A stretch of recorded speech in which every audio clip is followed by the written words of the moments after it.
There was so much winning basketball in the way that the Sacramento Kings played tonight, but a third quarter lapse and a fourth quarter of missed opportunities ends up being the difference as the Sacramento Kings fall to 0-1 on the season, losing a nail-biter to the Minnesota Timberwolves 117-115. Let's break it down right here on Locked On Kings.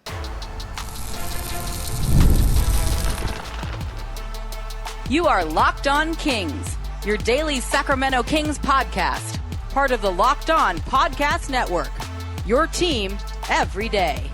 And now, ladies and gentlemen, it is that time for another episode of Locked On Kings.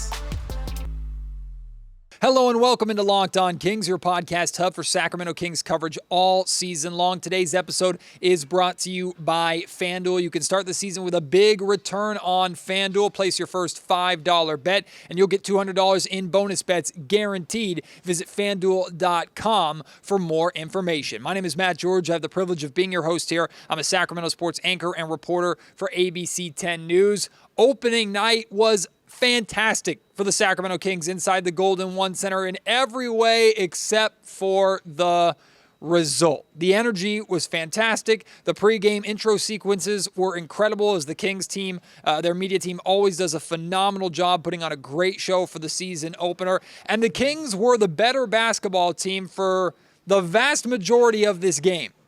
But that doesn't matter. What matters is the final score. And we're actually going to work backwards when talking about this game tonight, because we're going to start with the fourth quarter, then go to the third quarter, and then we'll talk about the rest of the game as a whole. But the fourth quarter, regardless of what happened the first three quarters, the Kings got an opportunity in a close game. They were down one going into the fourth quarter. This game went down to the wire.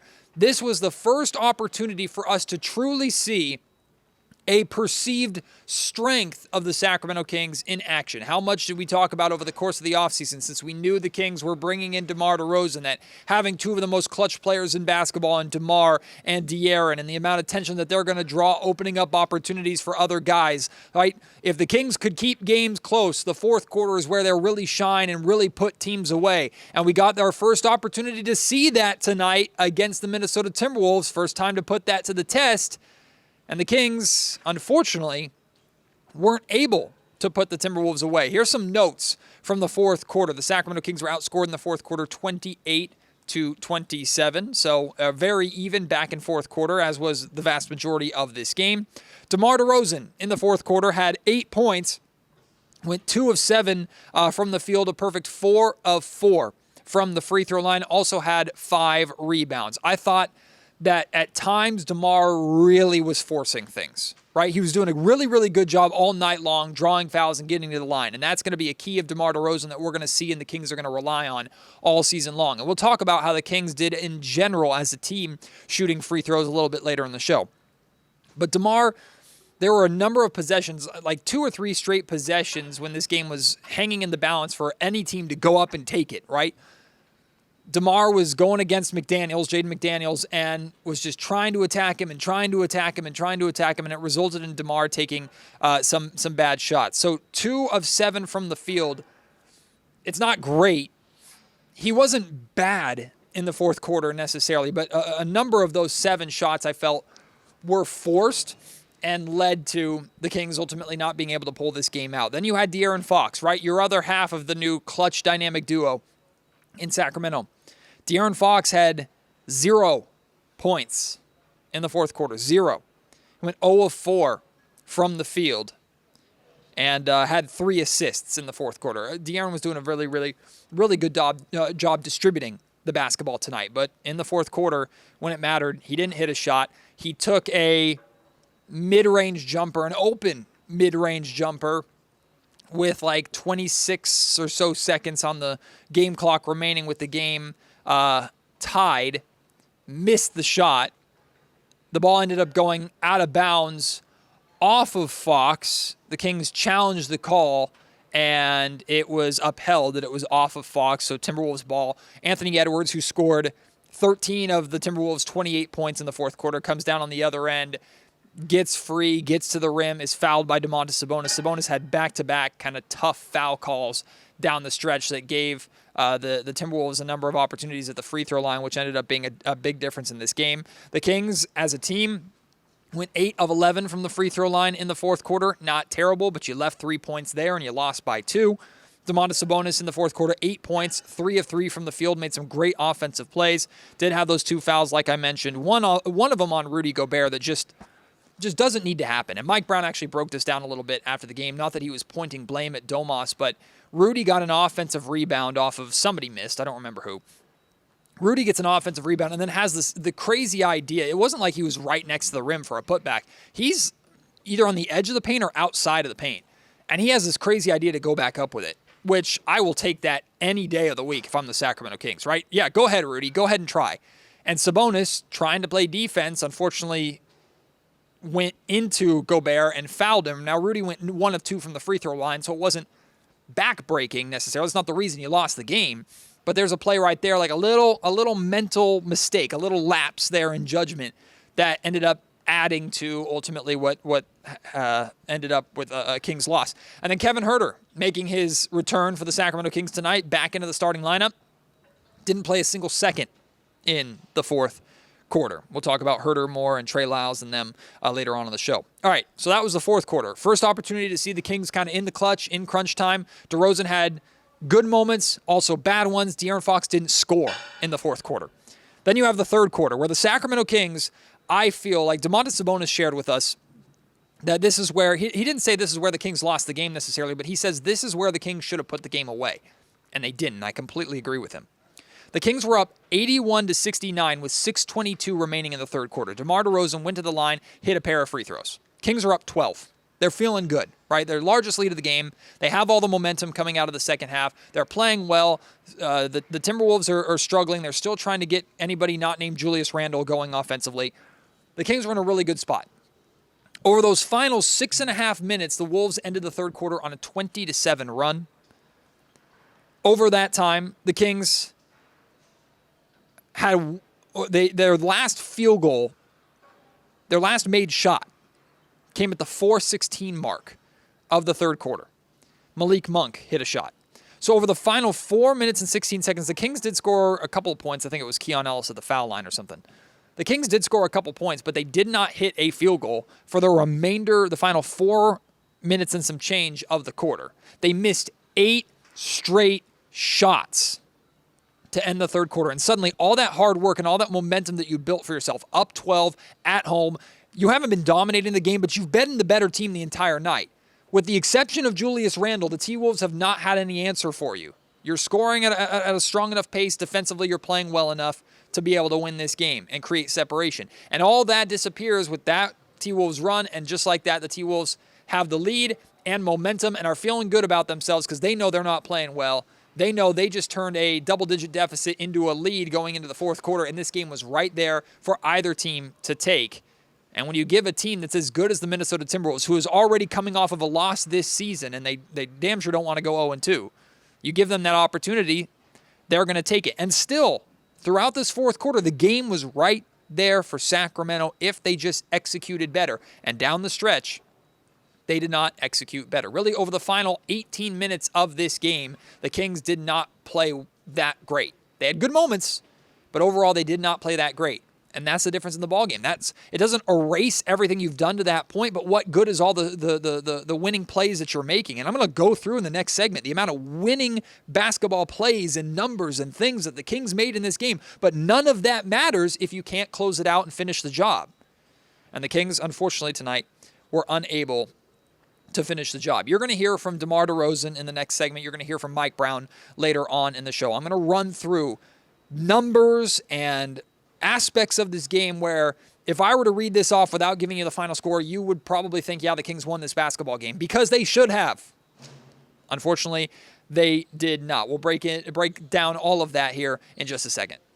Today's episode of the Locked On Kings podcast is brought to you by PrizePicks. It is back, and PrizePicks is the best place to get in on real money sports action with over 10 million members and billions of dollars in awarded winnings. PrizePicks has made daily fantasy sports accessible to everybody. You just pick more or less on up to two players or on two players or more, for a shot to win up to 100 times your cash. Run your game all season long on PrizePicks. So PrizePicks is so much fun. It's something that many Sacramento Kings fans, myself, a number of media members, we all have fun on PrizePicks before games, talking about PrizePicks, breaking down PrizePicks. Now, I'll be honest with you. I did not have a great night on PrizePicks tonight. I did not expect Domantas Sabonis to only have 8 rebounds in this game, so I lost in that sense. I did not expect De'Aaron Fox to only score 15 points in this game. I lost on that sense, but I hit on the amount of points that Anthony Edwards scored, and I hit on the amount of assists that Malik Monk had. There's so many unique and fun ways, whether you're focusing just on a Kings game or playing a bunch of different games at the same time. There's so many incredibly fun, unique, and interesting ways to play PrizePicks and to make your money. PrizePicks is they invented the flex play, which means you can still cash out if your lineup isn't perfect, right? So let's say things are going well, and you think, okay, I have a chance to win it all, but it doesn't look good. I'm going to cash out now and take my money while I can. The flex play gives you that option on PrizePicks. So if you're thinking about giving PrizePicks a try, I highly encourage you to go and download the app today and use code LOCKEDONNBA to get $50 instantly after you play your first $5. That's on PrizePicks. Run your game. Like I said, there's so much about this game that can be summarized by winning basketball, right? There's so many things that the Kings did right, and the numbers will show that the Sacramento Kings were the better team in so many ways. Let's start with just the individual numbers, right? The Kings had 3 guys score in the 20s. Anytime you have 3 20-point scorers, you should be winning basketball games, right? You absolutely should. Now, this was a problem of the Sacramento Kings years ago. Remember when Rudy Gay, Isaiah Thomas, and DeMarcus Cousins were averaging 20 points a game, and that Kings team was losing? It confused the hell out of George Karl, but that team wasn't nearly as talented overall as this Kings team is. But you got DeRozan in his Kings debut. 26 points, 7 of 18 from the field. We mentioned the shots that he kind of forced a little bit down the stretch. It wasn't his best game by any means. Got to the free throw line 14 times, knocked down 12 of them. Like, that's really good. That's a new element that DeMar DeRozan adds to this team that you haven't had before. He also rebounded the ball 7 times. You have Domantas Sabonis. Didn't get his double-double that he normally gets, but Sabonis dominated Rudy Gobert. Like, Rudy Gobert was not a factor in this game that much because of how Domantas Sabonis dominated him in the paint, and it's not the first time that he's done that. Rudy Gobert, multi-time defensive player of the year. Rudy Gobert is this beast. Don't attack Rudy Gobert at the rim. Well, Sabonis had no problem attacking him at the rim and knocking down 3-pointers. Sabonis, 24 points, 8 of 13 from the field, 3 of 4 from 3-point range. Love to see that. 8 rebounds and a couple of steals. Keegan Murray tonight, I thought, in so many ways was sensational, right? And he nearly hit a game-winning 3. That ball was halfway down and just popped out, and it was a double-clutch 3 as he shot it really over 2 defenders. Great help defense, by the way, by Anthony Edwards. But Keegan Murray tonight, with the primary defensive responsibilities on Ant, who had a good game, who scored over 30 points.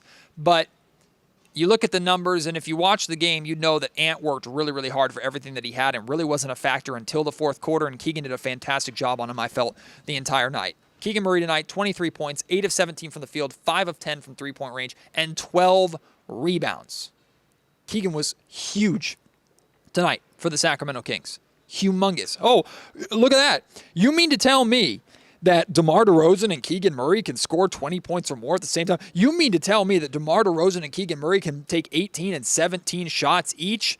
You mean to tell me that DeMar playing and being on the Kings doesn't hurt and take away from Keegan Murray? What a concept. It's what I've been telling you, right? There's nothing about the way that Keegan Murray has played with DeMar in preseason and in this game tonight that suggests that in any way Keegan is being hindered by DeMar's presence. Nobody is. This team is better with DeMar DeRozan here.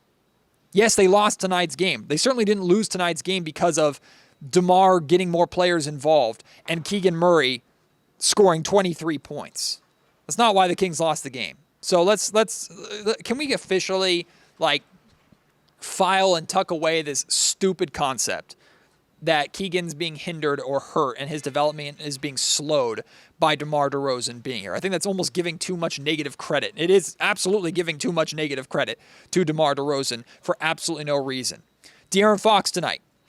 We talked about 0 points in the fourth quarter. He scored 9 points in the first quarter. He and Malik Monk got off to great starts in this game. Both had 9 points in the first quarter. De'Aaron Fox ended up with 15 points, but 11 assists. So, yes, you wanted more scoring out of De'Aaron, especially in the fourth quarter. You would have loved him to have hit that shot late in the fourth to take a 2-point lead instead of having the T-Wolves have the ball with a chance to take the lead at the end. That being said, Fox, I don't think, played poorly. Some people I saw on social media talking about, man, DeMar was in attack mode in the fourth quarter and Fox wasn't in enough of an attack mode. This is what's going to happen at times with these guys, right? If DeMar has more of it going or has the better matchup or is feeling it or is getting to the line, having more success, De'Aaron is going to kind of give him that opportunity. And DeMar is going to do the same thing back to De'Aaron on a night that he's cooking. Now, is De'Aaron giving too much by not scoring a single bucket in the fourth quarter? Yes. You need more from De'Aaron. But it's not like he just stood in the corner and watched, right? Even though he didn't score in the fourth quarter, he distributed, he was getting his teammates involved, and he was doing what he's supposed to do, which is reading and reacting to what the defense is deciding to do, what the defense is giving him, taking advantage of that, and ultimately finding his teammates and making the right plays and making the right pass. Do I want to see more aggressive De'Aaron Fox at times? 100%. And the Kings needed him to close out this game. Unfortunately, they didn't really get him tonight.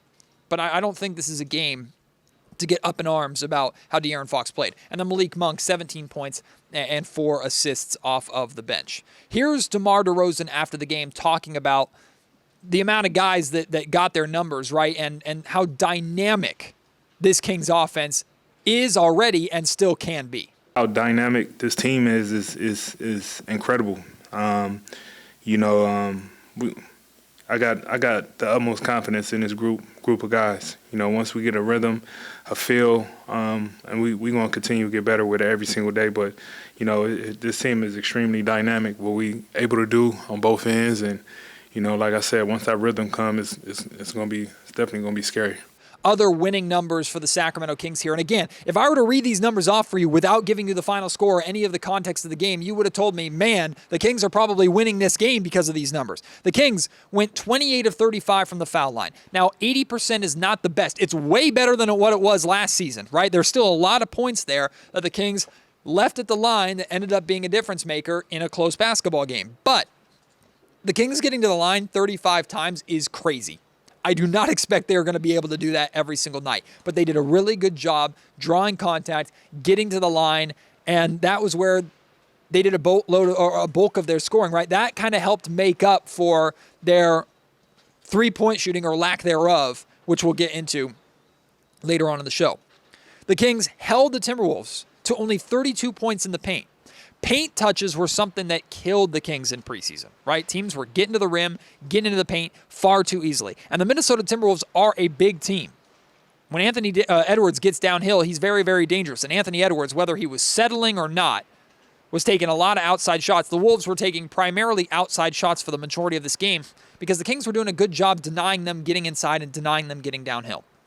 You hold the T-Wolves, you hold any team to 32 points in the paint, you should, in many circumstances, be winning that game unless you're getting absolutely torched from three-point range, which the Kings didn't get torched tonight. It wasn't great, but they didn't get torched from three-point range this evening. And on top of that, the Kings forced 17 turnovers. 17 turnovers and scored 22 points off of those 17 T-Wolves turnovers. Those are winning basketball plays, and that is something that we actually saw a lot during preseason, despite the Kings going 0-5. So a lot of good things to take away from this game. But what killed the Kings? Well, number one, Julius freaking Randle. I don't know what it is about this building or playing in Sacramento. Julius Randle cooks here. He loves to play in Sacramento. He had 33 points, went 13 of 17 from the field, but Julius Randle scored 22 points in the first half. That's what kept the Timberwolves in this game in so many ways, because Ant started slow. They weren't getting the output from Naz Reid that they got in the second half. Nobody else was really doing anything in the first half. It was the Julius Randle show for the T-Wolves. And while the Kings, I don't think, played poorly against Julius, DeMar DeRozan got that primary defensive responsibility. And was it great? No. At times it wasn't good. But it's not like Julius Randle was getting layup lines and easy shots the entire night. Julius Randle was making big shots and making tough plays, and it was a good response game for Randle considering how bad and poorly he played in the T-Wolves season opener, his T-Wolves debut in LA a couple nights ago. Julius Randle just had a ginormous first half that kept the T-Wolves in it, kept them around, and ultimately that gave them a chance, and they ultimately took advantage of it in winning this basketball game. And then you have Ant. 32 points, but 10 of 24 from the field. 32 points on 24 shots is not efficient. It's not good. Keegan did a good job defensively on Ant. He went 5 of 15 from three-point range. Again, 13 of his points came in the fourth quarter where he started to go in isolation and started to get downhill and started to get to the foul line. So credit to him getting it going when it mattered most down the stretch. But for the most part, Anthony Edwards did not have an efficient game offensively, and Keegan Murray deserves a lot of credit for that. Naz Reid, as much as I wanted to say this was Malik Monk's Sixth Man of the Year revenge tour tonight, and Malik was outplaying Naz Reid for sure in the first half. Naz Reid got the last laugh. At least this time he actually, came off the bench and didn't get credit for Sixth Man of the Year stuff while starting. But he came off the bench and he had a fantastic game. 19 points, 6 of 10 from the field, 4 of 7 from three-point range, also 13 rebounds. So credit to Naz Reid. He looked like the Sixth Man of the Year tonight, and he was huge for the Timberwolves in the second half. And then the T-Wolves, three-point shooting. They lived by the three-point shot tonight. 20 of 40. 40% from three-point range. 40% is not terrible. You can live with 40% on some nights, but you have to be able to knock down shots yourself. And what's curious is the Sacramento Kings shot 37% from three-point range, which is significantly better than they shot in the preseason. But the Kings only shot 29 threes, which is very unlike them. And that was actually something that we saw a lot in preseason as well. The Kings were not shooting and are not shooting as many threes. Is that because of an emphasis on getting DeMar going and emphasizing that mid-range shot and trying to get to the foul line more? Regardless, the Kings need to get that three-point shot up and falling more than they have in preseason and in tonight's game. And I think Mike Brown and the Kings themselves would echo that idea. Speaking of Mike Brown, we're going to hear from Mike. He talked about his rotations. We'll also talk about Kevin Huerter and Trey Lyles and their Kings season debuts tonight. The first time we got glimpses of them so far this season. That is all coming here in just a second. Before that, though, like I said at the top of the show, today's episode of Locked On Kings is brought to you by FanDuel. NBA fans, you can start the season with a big return on FanDuel, America's #1 sportsbook. When you're watching a game like tonight and you start to get a hunch of how the game's going to go, right? Oh, man, I think the Timberwolves are really going to pull it out here. I think Anthony Edwards is really going to get going in this quarter. Oh, man, De'Aaron Fox is getting ready to cook and explode. If you get those hunches and those feelings, right? You've watched enough Kings basketball. You've watched enough sports. You kind of have an idea of, I think this is how this game is going to go. Use that intuition. Use that basketball or sports IQ that you have and make money with it on FanDuel. You can check out the latest stats, view live play-by-play, and so much more on the exact same dashboard, the same place where you can place your bets. All the information is right there in front of you for you to make the best decision with your money. And you'll get started with $200 in bonus bets guaranteed when you place your first $5 bet. $5 on anything. Literally anything. Could be a high risk, who cares? It could be a low risk, I want to make some money and get my bonus on top of that. No matter if you win or you lose, you will get $200 in bonus bets guaranteed. That's all at FanDuel.com. Let's talk about Mike Brown's rotations here a little bit. The first time that he's had basically he's had his entire core group together. He's still missing Devin Carter, who we think is going to play some sort of important role with this Kings team going forward, but as a rookie, who knows? But it was the first time he had Trey Lyles, first time he had Kevin Huerter, first time he really pretty much had his bench intact. And he played 10 guys, although 2 of those 10 guys, Len and McDermott, only played about 5.5 or so minutes. So in many ways, like a lot of times, this was an 8-man rotation for Mike Brown tonight. Jordan McLaughlin didn't play. I thought that was interesting. The Wolves being Jordan's former team, not that that has anything to do with anything, but I thought Jordan played well in preseason. Now Malik being back and Kevin Huerter being back, I get it's harder to get another guard in there, but I would have thought if there was if there was an odd man out in a 9-man rotation, I didn't think it was going to be Jordan McLaughlin right away, right? But clearly, Mike is still figuring some things out, which you're going to hear from him talk about here in just a second. Let's talk about the two guys that made their returns tonight. Kevin Huerter, 2 points. 1 of 4 shooting from the field, 0 of 3 from three-point range. Did have 4 rebounds, played 19 minutes. Now, here's the deal. I'm not going to overreact to anything from both Kevin Huerter or Trey Lyles because it's their first game back in a long time. Well, for Kevin, it's his first game since March, right? You look at the numbers, and you think back to the performance, and there's not really anything memorable that Kevin Huerter did. And I look forward to rewatching this game in some capacity because even though I was watching this play out and I was like up in the media area going, God, like Kevin hasn't done anything, that also means Kevin didn't do anything wrong. Like, I don't think Kevin Huerter played bad in this game. I just don't think he was a factor. Now, the Kings need as many guys to be a factor as possible. But again, on a game where you had 3 20-plus point scorers and a double-double from De'Aaron Fox, 15 points, 11 assists, you could have used 100% Kevin Huerter knocking down 2 or 1 of those 3-point shots. He would have won the game in that sense.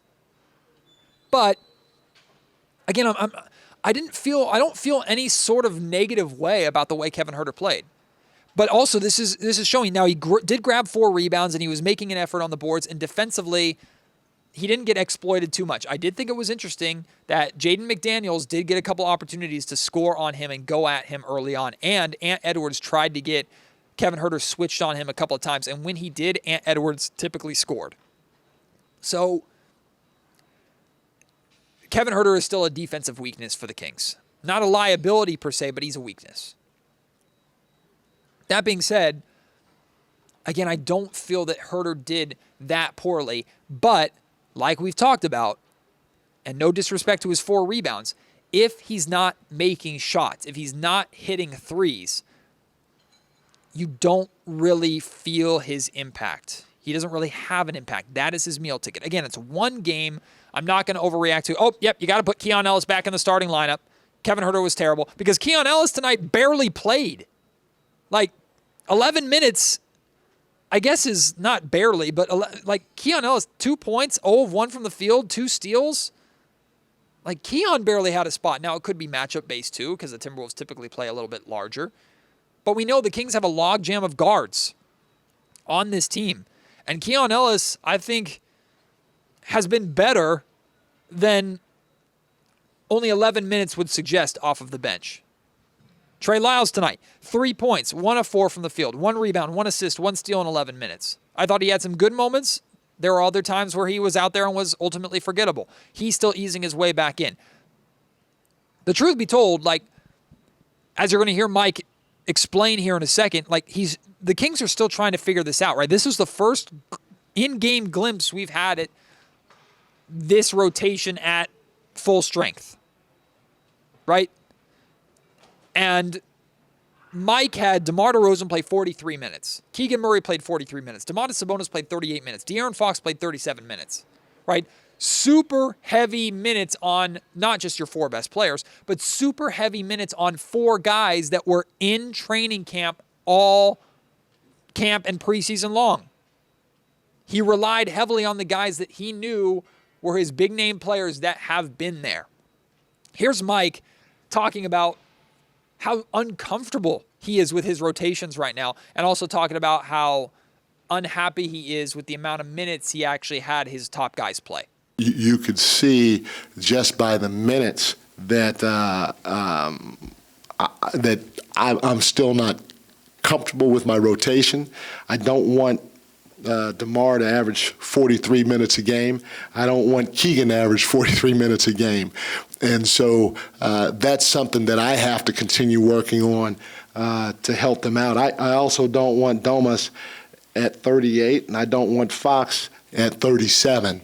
So again, that's something that I have to continue working on with the group to figure out what's going to be good for us rotationally going forward, and it may take some time. I'll say this. I didn't notice any fatigue from DeRozan, Keegan, De'Aaron, or Domantas Sabonis in this game. I don't think the heavy minutes that they played a factor into them losing.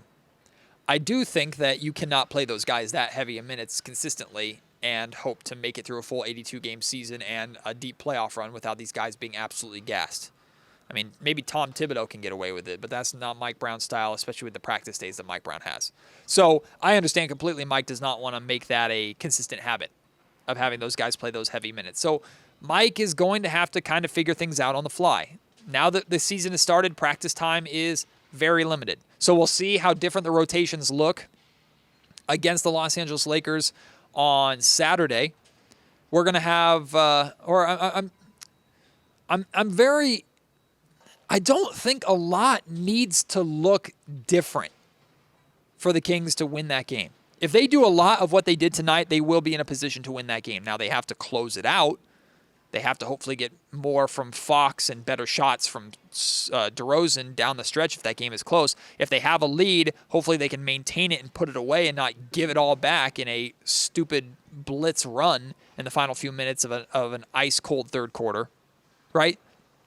So the Kings need to learn how to close out and finish these games off like the great teams do, right? Boston never would have let, I know Boston's the champions, but Boston never, ever, ever would have let the Timberwolves have a chance to come back into this game. And if they did, right, if the Timberwolves made a run, you would have seen Boston respond with one of their own to turn out the lights. And the Kings just didn't do that. They're still learning how to do that. So I'm expecting to see that, and I'm expecting a different minutes distribution and to have the rotation be a little bit different.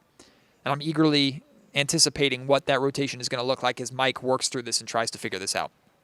Thank you to all of you who came to the game tonight. The atmosphere was electric. I spoke with so many of you before the game started. You are all amazing. I'm so humbled to be able to talk to you and meet you. All of you telling me you signed up for the newsletter, which is awesome. Y'all are the reason why Locked On Kings has three times the subscribers. The podcast newsletter has 3 times the subscribers of any other newsletter for the NBA teams in the network, which is unbelievable. I'm so thankful for that. Trust me, the network has taken notice. They're singing your praises over there right now. And I've been telling them for years, man, Kings fans are different, and I'm lucky enough to be able to work for y'all and work with y'all. So to be able to chat with you and celebrate Kings basketball's return with you tonight. I know we didn't get a beam and didn't get the result that we wanted, but the Kings are playing well, and I look forward to doing it again here against the Portland Trailblazers next week. I think it's on Monday, right? Before the Kings go on a pretty decent Eastern Conference road trip to start this season. So hopefully the Kings can bounce back. Domantas Sabonis can continue his undefeated streak against Anthony Davis, who played fantastic in Game 1 for the Lakers. The Lakers, I think, will be coming off or be on the second night of a back-to-back, if I'm not mistaken. I think the Lakers play tomorrow night or Friday night, and then they play the Kings on Saturday. Maybe the Kings can take advantage of that. I don't know. But hopefully we get a win on Saturday. I will be back after that game from the ABC 10 studios to break down that game. So I hope to see you there. Until then, my name is Matt George. You have been listening to the Locked On Kings podcast, part of the Locked On Podcast Network.